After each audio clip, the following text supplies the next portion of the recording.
사람의 행동에 있어 영원불변의 법칙이 하나 있다. 이 법칙을 지키면 문제가 생기는 일은 결코 없을 뿐만 아니라 수많은 친구와 영원한 행복이 찾아오는 반면 어기는 순간부터는 끊임없이 문제에 봉착하게 될 것이다. 그 법칙은 바로 이것이다. 근데 문득 떠올랐어. 이 세상이 어떤 곳인지. 그리고 더 명확한 사실을 깨달았어. 난 인간들이 싫다는 거. 얼마 전 제가 넷플릭스에서 본 영화 리브 더 월드 비하인드의 주인공 아만다의 대사예요. 줄리아 로버츠가 인간 자체에 진절머리 내는 연기를 하면서 I hate people이라는데 어찌나 공감이 갔는지.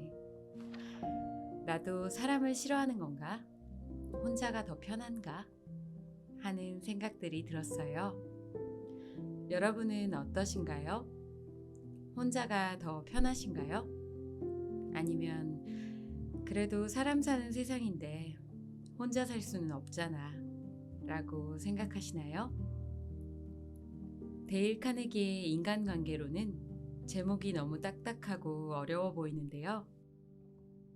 영어 원문의 제목을 번역하면 친구를 사귀고 사람들을 설득하는 법이라고 해요. 어떻게 하면 사람들에게 호감을 얻고 가까워질 수 있는지, 어떻게 설득시키고 성공으로 이끌 수 있는지, 나아가 함께 행복해질 수 있는 자세한 조언을 해줍니다. 비난하지 마라.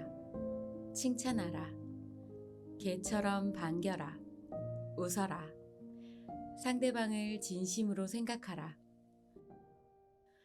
조금은 잔소리같이 느껴지는 뻔한 조언 같은데요. 이대로 살면 꼭 내가 손해볼 것만 같은 느낌도 들어요. 직장에서 나를 힘들게 하는 상사, 만나면 나를 이용하려고만 하는 미운 친구들. 이들에게 진심으로 내가 대한다면 정말로 그들이 바뀔까요? 카네기는 이 책에서 자기가 먼저 건넨 칭찬으로 으쓱하는 상대방의 모습을 보고는 인류 행복 총량에 약간이나마 보탬이 된 듯한 느낌을 받았다고 해요. 저는 그 부분이 가장 인상 깊었는데요. 왠지 나도 그 정도는 할 수 있을 것 같았거든요. 인간들이 싫다며 도시를 떠났던 아만다.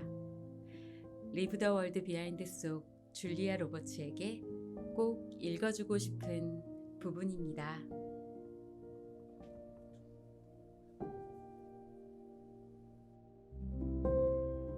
사람을 다루는 데 필요한 기본 원칙.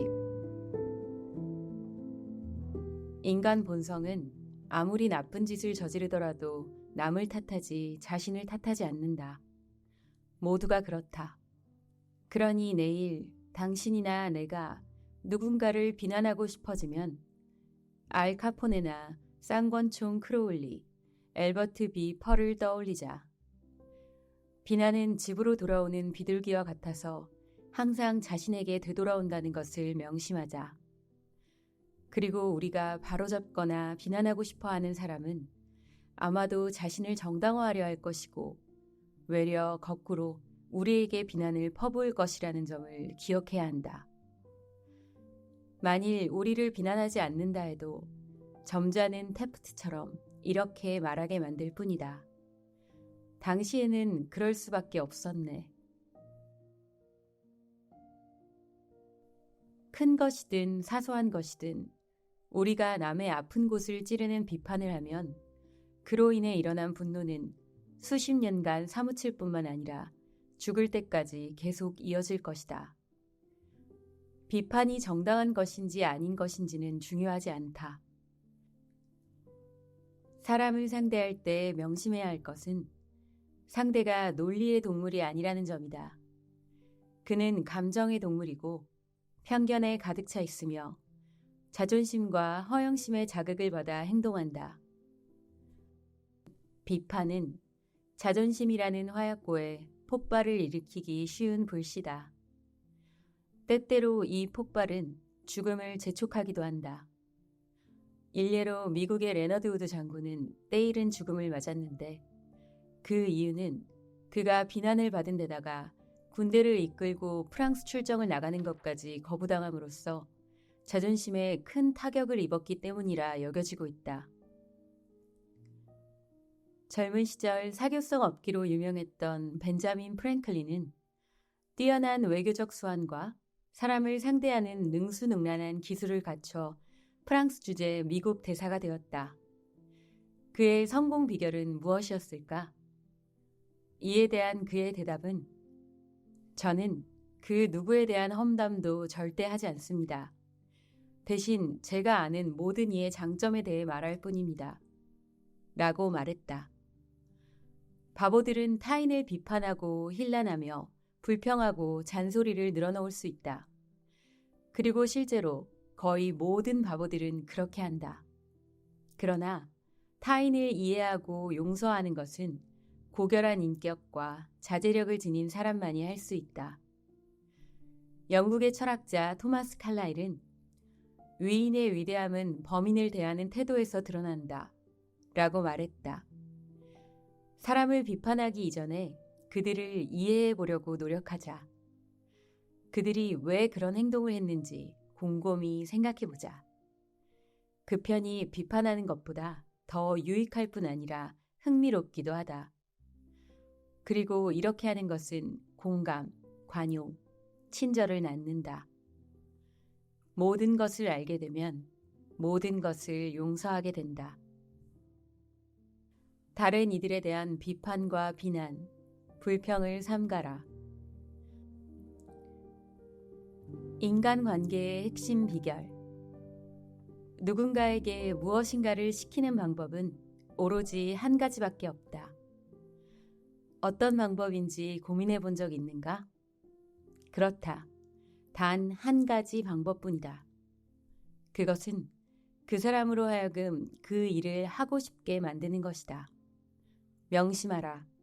이 방법밖에는 없다. 물론 누구나 상대방의 갈빗대에 권총을 들이대고 시계를 내놓으라고 할 수도 있다. 직원들에게 해고 위협을 가하면 돌아서서는 어떨지 모르겠으나 적어도 당신 눈앞에서는 협력하게 만들 수 있다. 회초리를 들거나 위협을 가해 자녀들을 당신이 바라는 대로 행동하게 하는 것도 가능하다. 그러나 이런 강제적인 방법은 전혀 바람직하지 않은 반발만 강하게 야기할 뿐이다. 사람을 움직이려면 그 사람이 원하는 것을 주는 것만이 유일한 방법이다. 당신이 원하는 바는 무엇인가? 인간이 원하는 바는 무엇인가?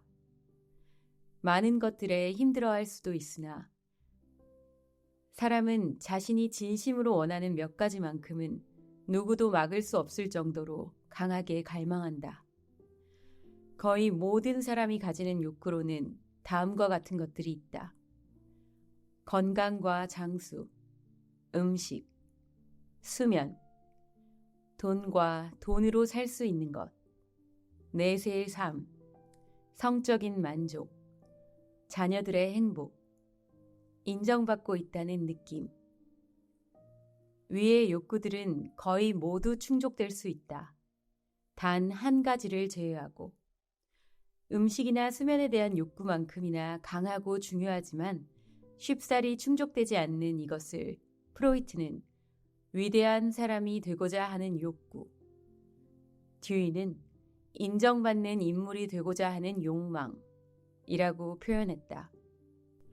만일 당신이 언제 자신의 존재 가치를 느끼는지 내게 말해준다면 나는 당신이 어떤 사람인지 말해줄 수 있다. 그것은 당신이 어떤 사람인지 결정해주는 것이자 당신을 이해하는 데 있어 가장 중요한 사항이다. 예를 들어 존 디 록펠러는 자신이 한 번도 본 적이 없고 앞으로도 그러할 수백만 명의 불쌍한 중국인들을 위해 최신식 병원 설립에 필요한 돈을 기부함으로써 자신의 존재 가치를 느꼈다. 반면 악명 높았던 존 딜린저는 강도짓을 하거나 은행을 털고 사람을 죽이는 데서 그런 느낌을 가졌다. FBI가 그를 추격할 때 그는 미네소타에 있는 한 농가에 뛰어들어가 나는 딜린저다 라고 외쳤다. 그는 자신이 공개 수배자 리스트에 제일 위에 있다는 사실을 자랑스러워했다. 당신을 해치지 않겠다. 하지만 나는 딜린저다. 라고 그는 말했다. 그렇다. 딜린저와 록펠러 사이의 가장 큰 차이는 그들이 자신이 중요하다는 느낌을 어떤 식으로 성취했냐는 것이다. 전문가들의 의견에 따르면 사람들은 냉혹한 현실 세계에서 자신의 중요성을 인정받지 못하면 환상 세계에서라도 그것을 찾기 위해 실제로 미칠 수 있다고 한다. 미국에는 갖가지 질병으로 괴로워하는 환자들보다 정신병으로 고통받는 환자가 더 많다. 만약 당신이 15살을 넘겼고 뉴욕에 거주하고 있는 사람이라면 당신이 인생 중 7년을 정신병원에서 보낼 확률은 5%에 이른다. 정신 이상의 원인은 무엇일까? 어느 누구도 이렇게 광범위한 질문에 답할 수 없다. 하지만 우리는 매독처럼 특정 질병이 뇌세포를 파괴해 정신 이상을 일으킨다는 것을 알고 있다. 실제로 모든 정신질환의 절반은 뇌손상, 알코올, 약물, 외상과 같은 신체적 원인에서 유발된다고 볼 수 있다. 그러나 섬뜩하게도 나머지 절반은 분명 뇌세포 손상으로 보건대 조직적인 문제가 전혀 없음에도 걸리는 질환들이다. 사후 부검 시 초정밀 현미경으로 그들의 뇌조직을 살펴봐도 정상인의 건강한 조직과 전혀 다를 바가 없었다. 그렇다면 도대체 그들이 정신 이상을 일으킨 이유는 뭘까? 나는 정신질환 분야에서 가장 권위 있는 병원의 원장에게 이 점을 물어보았다. 이 방면에서 최고의 권위를 가지고 있었고 뛰어난 전문 지식으로 이 분야의 대가들만이 받을 수 있는 최고의 상도 수상했지만 그의 솔직한 답변은 자신 역시 왜 사람들이 정신 이상을 일으키는지 모른다는 것이었다. 그 이유를 정확히 아는 사람은 없다. 그러나 그는 많은 정신 이상자들은 현실 세계에서 얻을 수 없었던 자신의 존재 가치를 정신 이상 상태에서는 느낀다고 말했다. 그러면서 그는 이런 이야기를 해주었다. 요즘 제가 돌보는 환자 중에 결혼 생활에 실패한 사람이 한 명 있습니다. 그 환자는 사랑과 성적 만족, 아이, 그리고 사회적 지위를 원했지만 결혼 생활은 그녀의 꿈을 송두리째 망가뜨렸죠. 남편은 그녀를 사랑하지 않았거든요. 심지어 아내와 함께 식탁에서 식사하는 것조차 거부했던 그는 그녀에게 자신의 식사를 2층에 있는 자기 방으로 가져오게 하고서는 식사가 끝날 때까지 시중을 들게 했습니다. 그녀는 자녀도 갖지 못했고 사회적 지위 역시 얻지 못했습니다. 결국 그녀는 정신 이상을 일으키고 말았습니다. 그리고 상상 속에서 남편과 이혼하고서는 처녀 시절의 이름을 다시 사용했죠. 지금은 자신이 영국 귀족과 결혼했다고 믿고 있어서 자신을 스미스 부인으로 불러달라고 합니다. 아이에 관해서도 그녀는 자신이 매일 밤 아기를 낳는다고 생각합니다. 제가 갈 때마다 매번 선생님, 제가 어젯밤에 아기를 낳았어요 라고 말하죠. 실제 삶에서 그녀의 모든 꿈을 실은 배는 현실이라는 암초에 걸려 산산조각이 나버렸다. 하지만 정신 이상이 걸린 후에 밝고 따뜻한 섬에서는 그녀의 모든 범선들이 노래하듯 돛대를 스치는 바람에 돛을 펄럭이며 항구로 차례차례 무사히 돌아오고 있는 것이다. 비극적이라고? 글쎄, 잘 모르겠다. 그 의사는 말했다. 제가 능력이 좋아서 그녀를 회복시킬 수 있다 하더라도 저는 그렇게 하지 않을 것입니다. 그녀는 지금 훨씬 더 행복하니까요. 집단으로 놓고 보면 정신 이상자들이 당신이나 나보다 더 행복하다. 많은 사람이 정신 이상에 걸린 상태에 만족한다. 왜 그런 것일까? 그들은 자신들의 문제를 해결했기 때문이다. 당신에게 100만 달러짜리 수표를 써줄 수도 있고 이슬람교 시아파 교주인 아가 칸에게 추천서를 써줄 수도 있다. 그들은 그토록 간절히 원하던 자신의 존재 가치를 자기가 만든 상상의 세계에서 발견한 것이다. 자신의 존재 가치를 인정받기 위해서라면, 실제로 미쳐버릴 수 있는 사람들이 존재할 정도라면, 맑은 정신의 사람들을 제대로 평가해 줌으로써 당신과 내가 이룰 수 있는 기적은 어떤 것일지 상상할 수 있는가? 어떤 특정 문제에 대해 고민할 때를 제외하면 사람은 대개 전체 시간의 95%를 자기 자신에 대해 생각하면서 보낸다고 한다. 이제 자기 자신에 대한 생각을 잠시 멈추고 다른 사람의 장점을 생각해보자. 이렇게 하면 입 밖으로 나오기도 전에 티가 나는 천박하고 거짓된 아첨 따위는 더 이상 할 필요가 없어질 것이다. 에머슨은 모든 사람에게는 나보다 나은 점이 있다. 그러므로 나는 모든 사람에게서 배울 수 있다. 라고 말한 바 있다. 위대한 사상가인 에머슨조차 이렇게 느꼈다면 우리 같은 범인이야 더 말해 무엇하겠는가. 이제 우리 자신의 장단점에 대해 생각하는 것은 멈추고 그 대신 타인의 장점을 찾아내려고 노력하자. 아첨은 잊어버리고 진심으로 찬사를 건네고 아낌없이 칭찬하자. 그러면 사람들은 당신이 한 칭찬을 마음속 깊이 소중히 간직하고 평생 되풀이할 것이다. 시간이 지나 당신이 그 말을 잊은 뒤에도 오랫동안 두고 말이다. 솔직하고 진지하게 칭찬하라.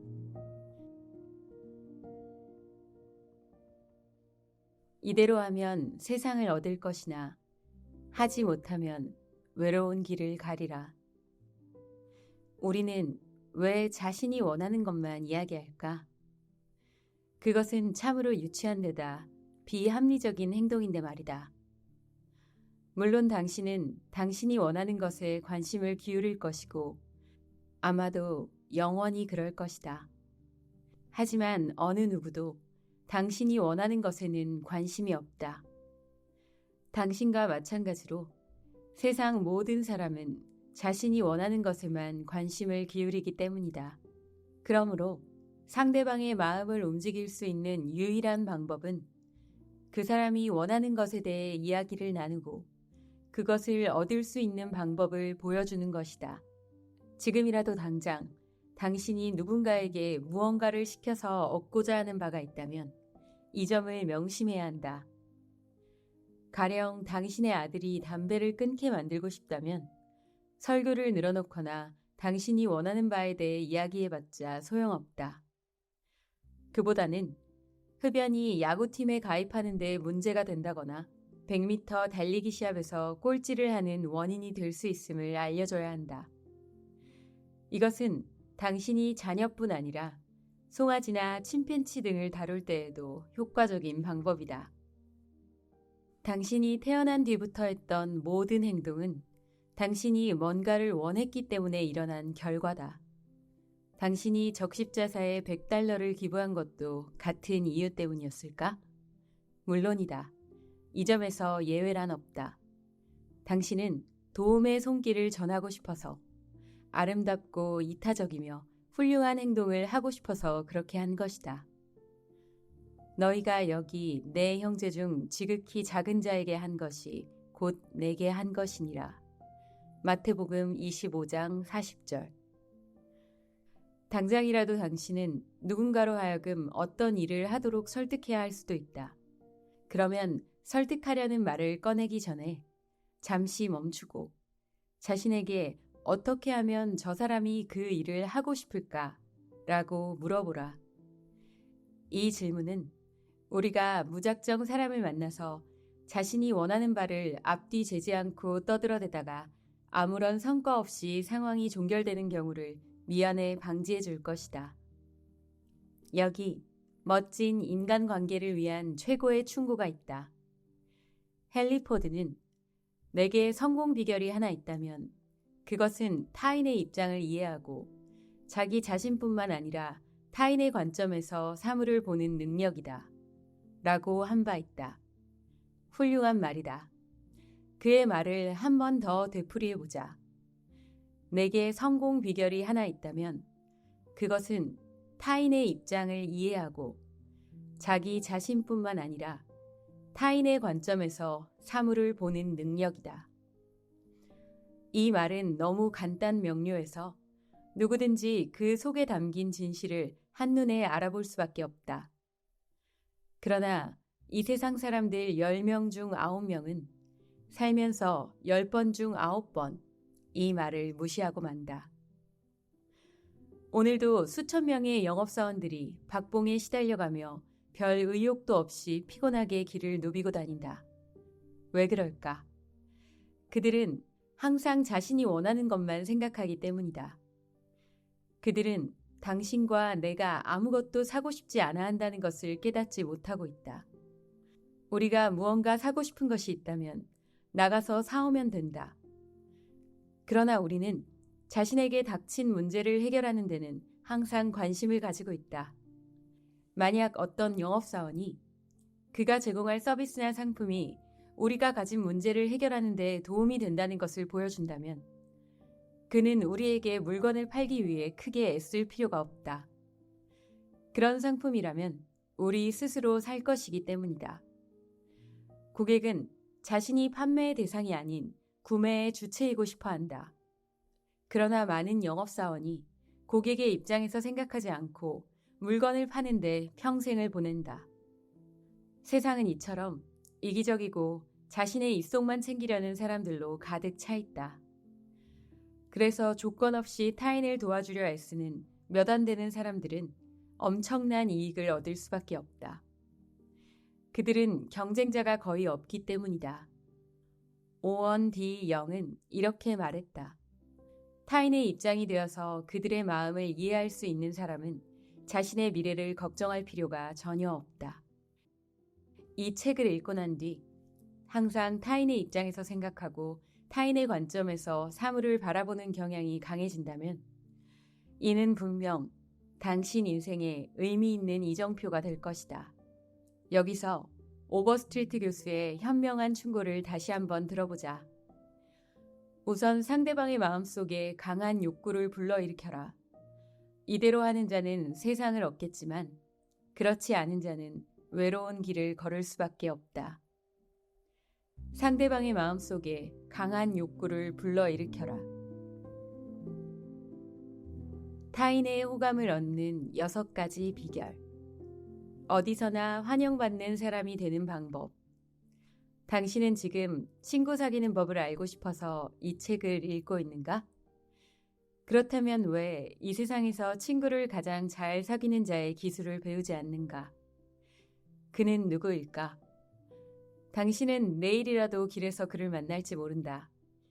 당신과 3m 정도 가까운 거리를 두고 마주하게 되면 그는 꼬리를 살랑거리며 반갑게 당신을 맞이할 것이다. 당신이 멈춰서서 다정하게 등이라도 두드려준다면 그는 자신이 당신을 얼마나 좋아하는지 보여주기 위해 펄쩍펄쩍 뛰며 좋아할 것이다. 그리고 당신은 그의 애정 표현 이면에 어떠한 숨은 의도도 없다는 것을 알고 있다. 그는 당신에게 부동산을 팔고 싶어 하거나 당신과 결혼하고 싶어서 그러는 것이 아니다. 살기 위해 일하지 않아도 되는 유일한 동물이 개라는 것을 아는가? 닭은 알을 낳아야 하고 젖소는 우유를 짜야 하고 카나리아는 노래를 불러야 한다. 하지만 개는 인간에게 사랑만 주고도 먹고 산다. 당신이 먼저 다른 사람에게 관심을 보이면 당신한테 관심을 갖게끔 애써서 2년 동안 사귈 수 있는 것보다 훨씬 더 많은 친구를 2달 안에 사귈 수 있다. 하지만 우리는 다른 사람들의 관심을 받으려고 온갖 노력을 다하며 일생 동안 실수를 반복하는 사람들이 있다는 것을 알고 있다. 물론 그런 방법은 아무 소용이 없다. 사람들은 당신에게 관심이 없고 내게도 마찬가지다. 그들은 오로지 자기 자신에게만, 그것도 아침부터 저녁까지 온종일 관심을 둘 뿐이다. 당신이 먼저 다른 사람에게 관심을 갖지 않는데 그 사람이 당신에게 관심을 가져야만 하는 이유는 뭘까? 펜을 들고 적어보라. 만일 당신에게 관심을 갖게 할 목적으로 다른 사람에게 깊은 인상을 남기기 위해 애쓴다면 당신은 결코 진정한 친구를 사귈 수 없다. 친구. 그것도 진정한 친구는 절대 그런 방법으로 생기지 않는다. 그런데 나폴레옹은 그런 방식으로 사람을 사귀려고 했다. 조세핀과의 마지막 만남에서 그는 조세핀, 나는 지금 이 세상에서 누구보다 운 좋은 사람이었소. 그런데 지금 이후부터 내가 의지할 수 있는 사람은 당신밖에 없소.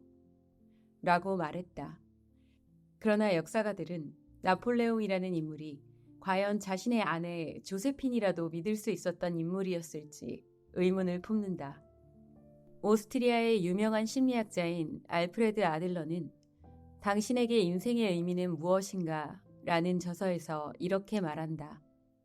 타인에게 관심을 갖지 않는 사람들은 인생에서 큰 고난을 겪고 타인에게 가장 큰 상처를 준다.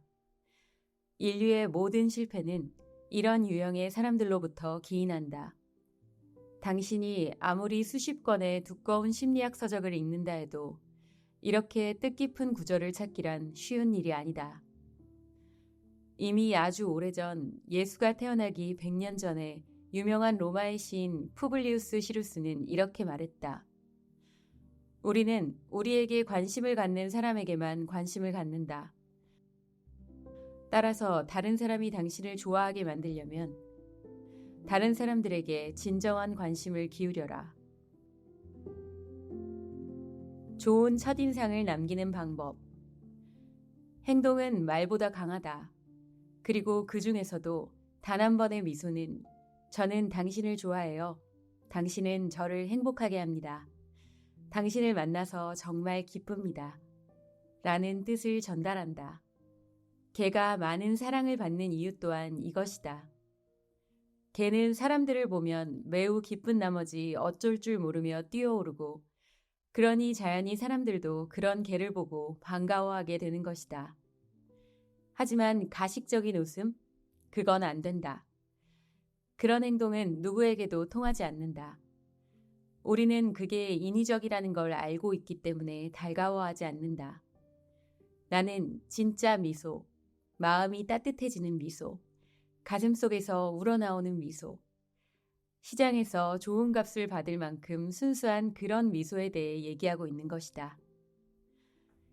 행동은 감정을 따라오는 것처럼 보이지만 실제로 행동과 감정은 동시에 일어난다.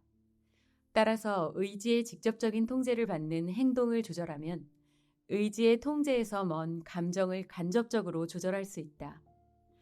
따라서 즐거운 감정이 사라졌을 때 다시 즐거워지기 위한 최고의 자발적인 방법은 이미 유쾌한 것처럼 행동하고 이야기하는 것이다.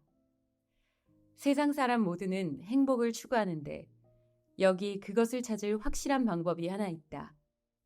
그것은 바로 당신의 생각을 조절하는 것이다. 행복은 외부 상태가 아닌 내부 환경, 즉 마음먹기에 달려있다. 인간을 행복하게 혹은 불행하게 만드는 것은 재산을 얼마나 가졌는지, 사회적으로 어떤 위치에 있는지, 혹은 어디에 사는지 등의 것이 아니다. 행복과 불행은 행복에 대한 당신의 생각에 따라 결정된다. 철학자 앨버트 하버드의 속 깊은 충고 한 구절을 잘 읽어보라. 이 충고를 행하지 않고 읽기만 하는 것은 의미가 없으니 꼭 실천해야 한다는 것도 명심하라. 문을 나설 때는 항상 턱을 당기고 고개를 들어 숨을 최대한 크게 들이마셔라. 그리고 햇살을 한껏 받아라. 친구들에게 미소 띤 얼굴로 인사하고 진심을 담아 악수를 나눠라. 오해받을까 두려워하지 말고 적을 생각하는데 시간을 허비하지 마라. 당신이 하고 싶은 일을 마음에 확실히 새기기 위해 노력하라. 그러면 헤매지 않고 목표를 향해 곧장 나아가게 될 것이다.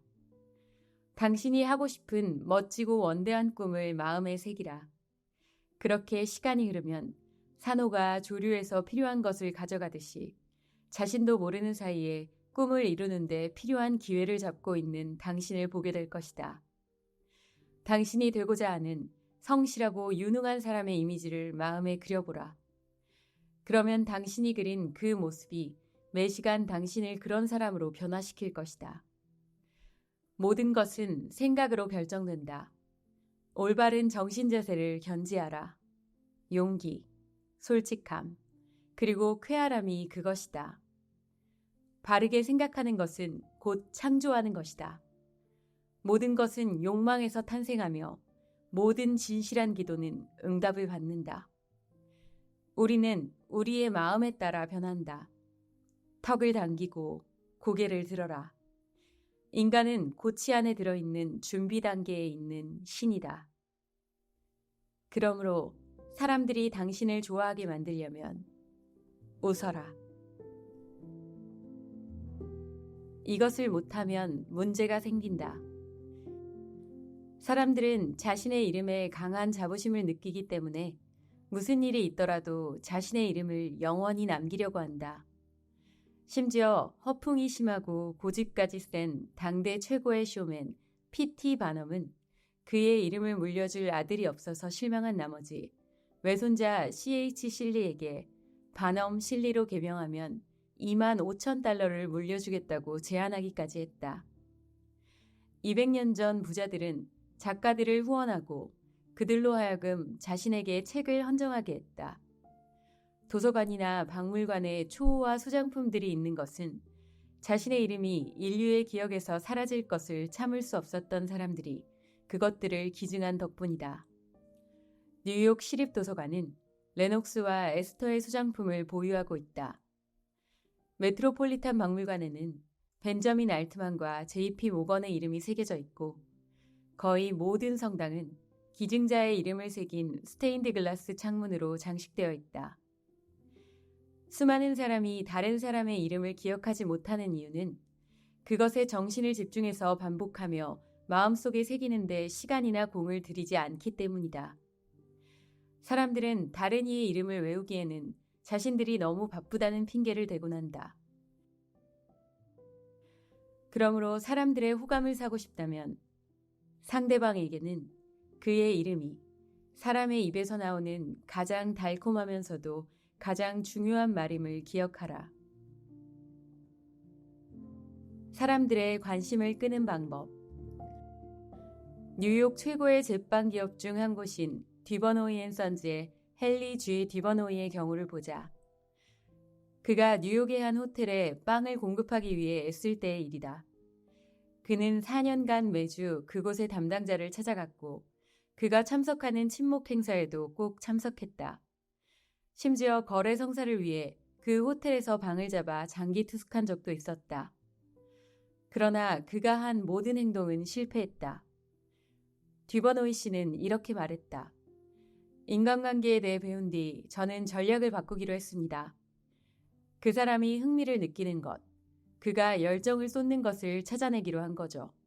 저는 그가 미국 호텔 영접인 협회라는 호텔 직원 모임에 소속되어 있다는 것을 알았습니다. 넘치는 열정 덕분에 그는 협회 회장은 물론 국제 영접인 협회 회장까지 맡고 있었고 아무리 멀리서 회의가 열리더라도 반드시 참석했죠.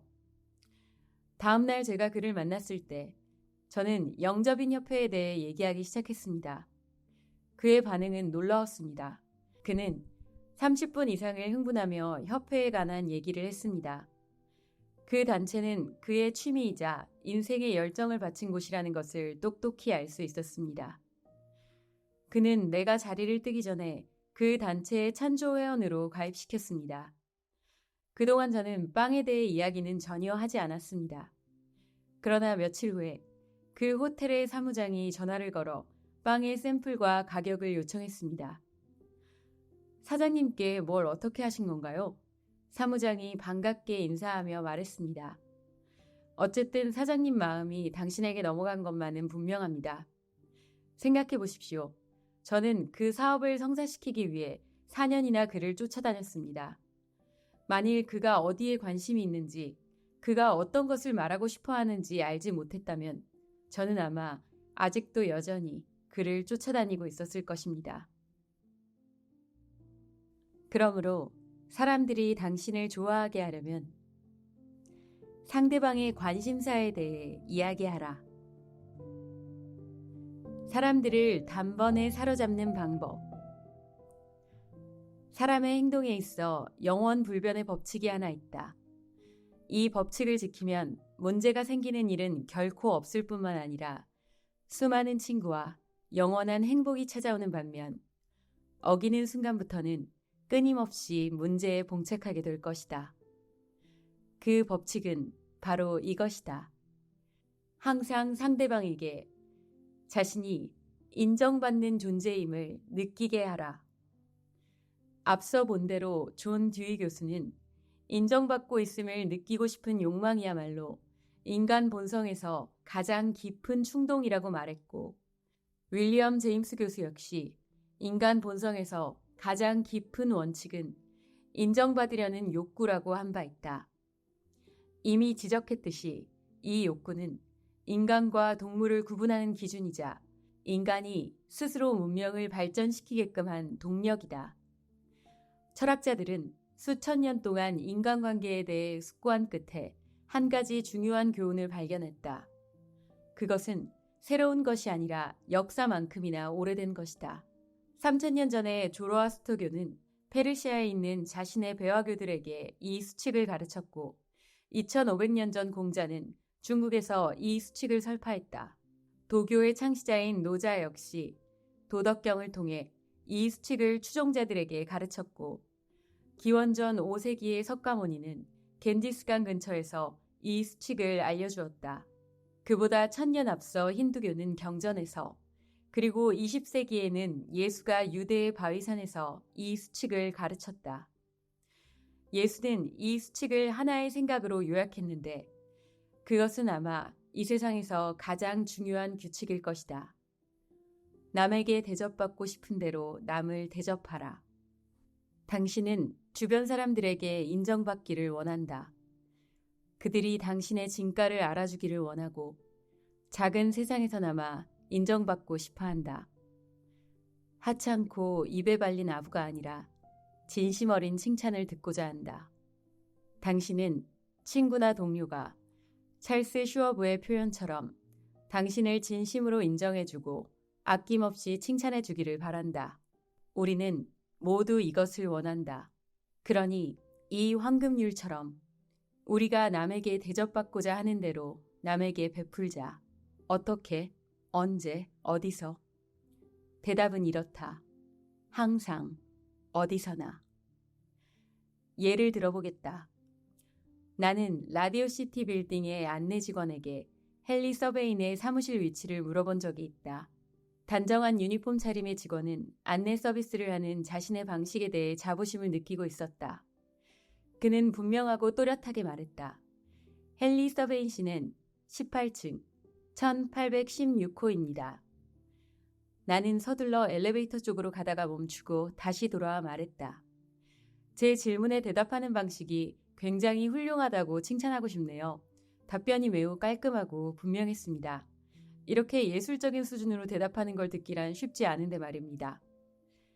기쁨에 넘쳐 그는 내게 왜 중간에 잠깐씩 멈추고 왜 각 부분을 그렇게 이야기하는지에 대해 설명해 주었다.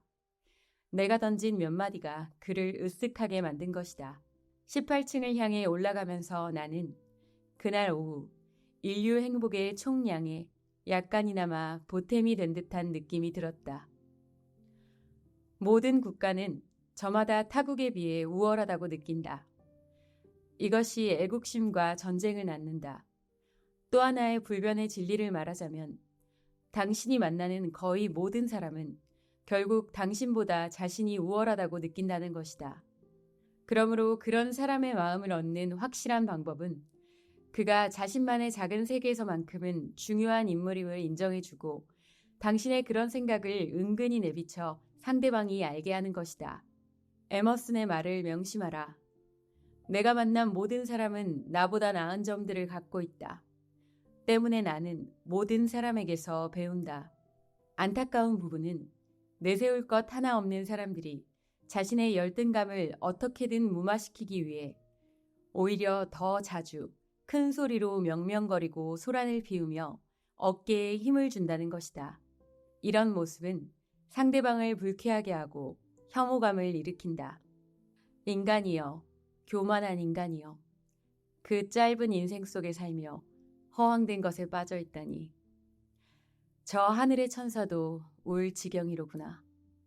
라고 셰익스피어가 말했듯이 말이다. 이런 칭찬이라는 마법의 돌을 가정에서부터 사용해 보는 것은 어떨까? 나는 칭찬의 마법이 가장 필요하면서도 부족한 곳이 가정이라고 생각한다. 당신의 배우자에게는 분명 장점이 있을 것이다. 최소한 장점이 있다는 생각은 했을 테니 결혼한 것 아니겠는가? 그런데 배우자의 그러한 점에 대해 마지막으로 칭찬한 것은 언제인가? 그로부터 지금까지 얼마나 많은 시간이 흘렀는가? 입을 맞추면 아부를 잘하게 된다는 아일랜드의 블라니 스톤의 입을 맞추기 전에는 절대로 결혼할 생각을 하지 말라. 결혼 전까지는 여성에 대한 칭찬이 각자의 기호에 달린 문제였지만 결혼 후 칭찬은 필수적이자 개인의 안녕에도 필요한 요건이다.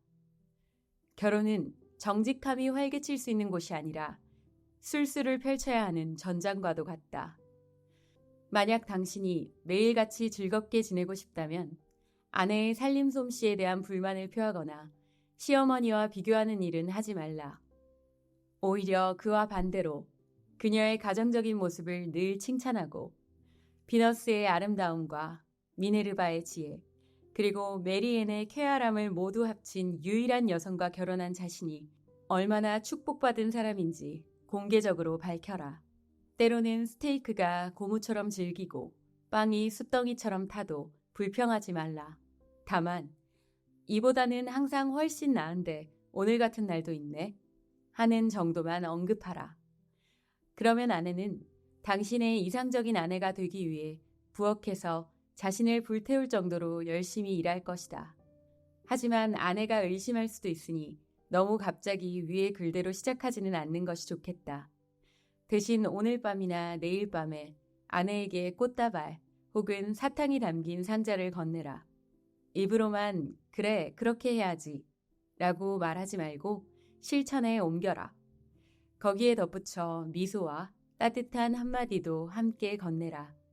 만약 더 많은 아내와 남편이 이렇게 한다면 6쌍 중에 한 쌍이 이혼하는 슬픈 현실은 더 이상 계속되지 않을 것이다.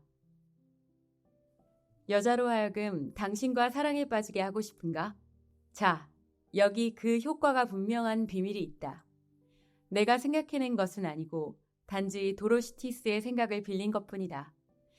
그녀는 23명의 여성들에게 마음의 상처를 주고 그들의 재산을 가로채고 사기 결혼까지 일삼은 사람과 인터뷰를 한 적이 있다. 그 사기꾼에게 여자의 마음을 사로잡은 비결이 무엇이냐고 묻자 그는 다른 기술은 아무것도 없고 그저 그 여자에 대해서만 이야기했다 라고 말했다. 그리고 이와 같은 기술은 남자에게도 효과적이다. 대영 제국을 통치한 가장 영리한 사람 중 한 명인 디지레일리는 다음과 같이 말했다. 상대방에게 그 사람에 대해서만 이야기해보라. 그럼 그는 몇 시간이든 그 이야기를 듣고 있을 것이다. 그러므로 사람들이 당신을 좋아하게 만들려면 상대방이 인정받고 있음을 느끼게 하라. 그리고 진심으로 인정하라.